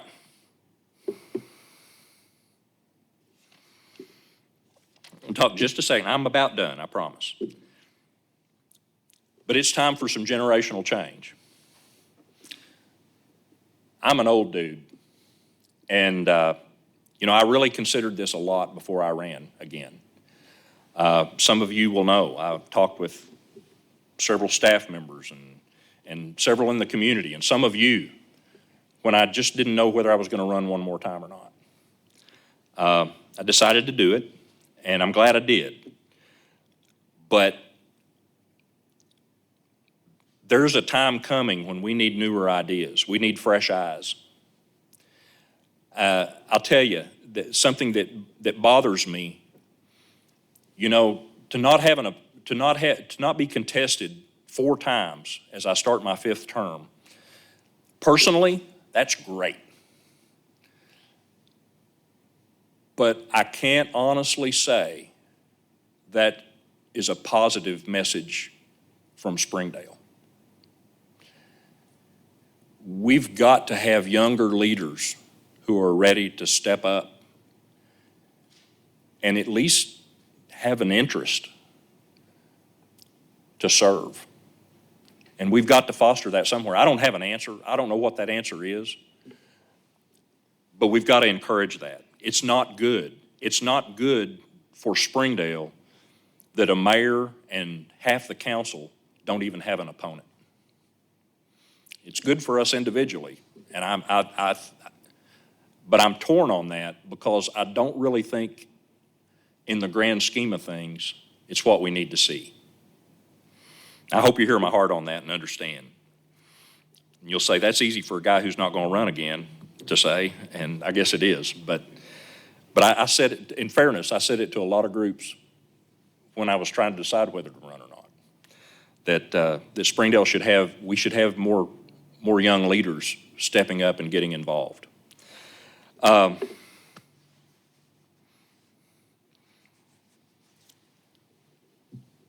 And this is not the best time to, well, I'm not going to talk about this yet, but give me just a minute. You know, I have this deal I do at the senior center every once in a while. I love doing it. I call it Stump the Mayor, and I'll ask the crowd at the senior center to name an old 50s or 60s TV Western, and I will sing the theme song. That's fast losing its relevance. The crowd is getting smaller and smaller that has any interest or any enjoyment out of that. And I've got to recognize that. The same way, several of us older timers who grew up here can talk about all the things, and we shouldn't stop doing that. I'm not suggesting that. Talk about things in Old Springdale because that's important for people to hear. It's important for everyone to hear. But I also recognize that doesn't mean as much to nearly as many people as it used to because Springdale's changed. We've grown. The vast majority of people that we serve did not grow up here. And we've just got to be conscious of that.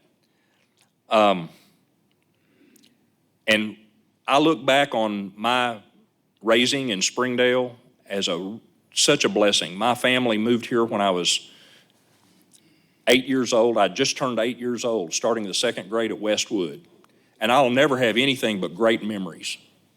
I was at Westwood with Jeff. We probably met in the 3rd grade, maybe the 2nd. And by the way, I'm excited about the changes that are coming to Westwood. And we met yesterday,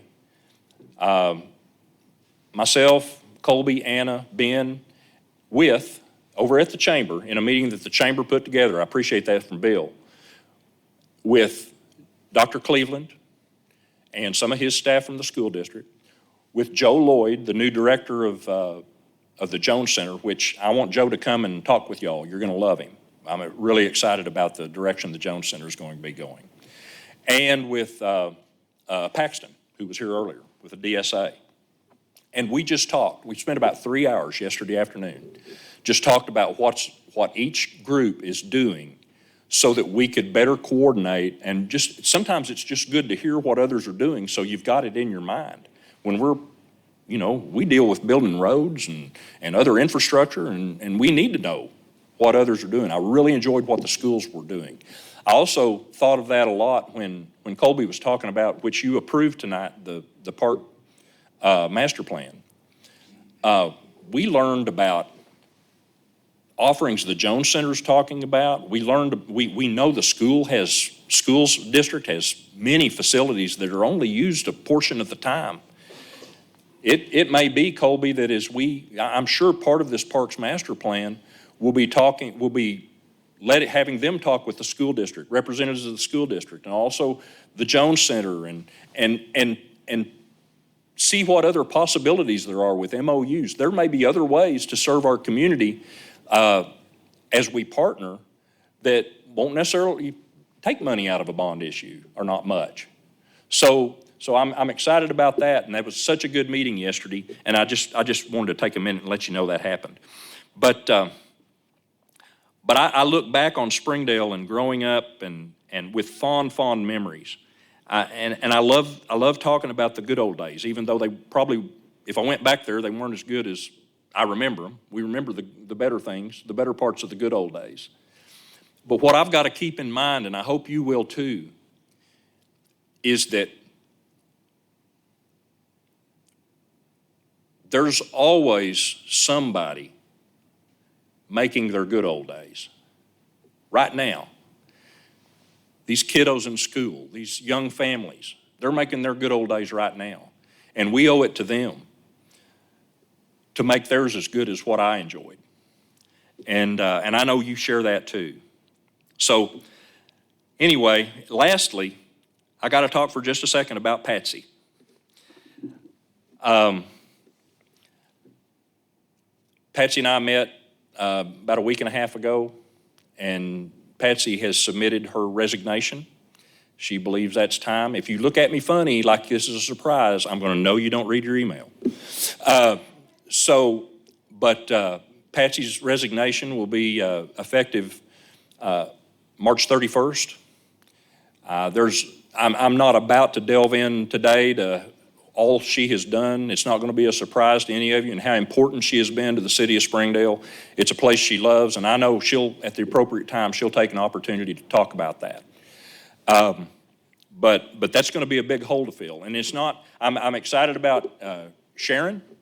Sharon she was my pick immediately to succeed Patsy. Sharon will do an outstanding job. She's got great people skills. She is knowledgeable, but that's not to say that it's going to take a little time, and we're here to support you and help you, and know that. But beyond the planning office, there's more holes to fill. Patsy's been instrumental in regional planning. Those are positions in, the DSA board as an ex officio member, the Beaver Water District Board. And there may be opportunities, and I'll support any of those that come along to try and get Patsy positions in those areas where she wants to stay involved, but they can't be the city positions. And so we've got some holes to fill in those positions. I think I've got great candidates in mind, and I'm going to talk with them a little more as that time nears, but just know that part of this, we've got two big holes coming. March 31st, as Frank retires, our police chief, and I'm thankful the way he's bringing Captain Wright along. We're really excited. We know Captain Wright's going to fill that void very, very well, but at the same time, there's a void that takes time. And so we'll be patient and we'll support them. So I just wanted to mention that about Patsy in case any of you didn't read your email. And with that, I'm gonna wrap it up. As always, I just thank God for this opportunity. When I was carrying couches in and out of houses, 17 years ago, I've been mayor 16 now, I had no clue. I was serving on the school board. I was enjoying that area of service, but you just have no clue where God may be leading you. And so when I'm done here, he'll be leading me to something else. It's not going to be sitting at home, I can tell you that. But but I've got a wife who is just as much she's just as much a partner in this as anybody else and what I have to do. And my family has always been supportive, and I appreciate that. And because I'm not always, a lot of times I get home, my body gets home before my mind does, and she's patient with me while I decompress and think about what has happened that day. Because you know as well as I do, because I believe each of you are the same way. You live this. This is not a job or a position for you. This is a position this is a place of service, and you take it seriously. And I appreciate so very much your commitment to the city of Springdale and to the residents of Springdale. Our staff is second to none, and I can't tell you how appreciative and how thankful I am for them, every one of them. And so with that, I'm going to end it. I just want to say thank you again. It's a privilege to serve alongside of you, and hey, God bless Springdale, right? Thank you.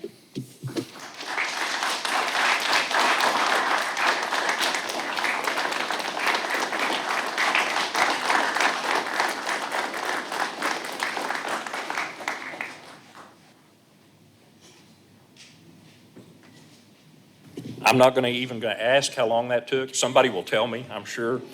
But now we are at, how many? Oh, shoot, I don't think so. I'd have to go to the bathroom if it lasted that long. All right, comments from council members? I do, Okay. sorry. It's That's hard to okay. follow that. No, go ahead. But at the last council meeting, we had a zoning issue, which troubled me on trying to decide. Yeah, how do you decide whether land should be SF3, how should decide whether it should be SF2? And so I had asked Patsy to help me figure that out. And I didn't give her much direction, but she is going to try to have some information for us to discuss. And that's what at the next committee. So I'd ask that you please put that on the next committee agenda. All right, thank you. City Attorney? No, sir. All right, I have nothing else. I think I've said enough. We got a motion to adjourn. There it is. I can always count on that. We stand adjourned. Thank you all.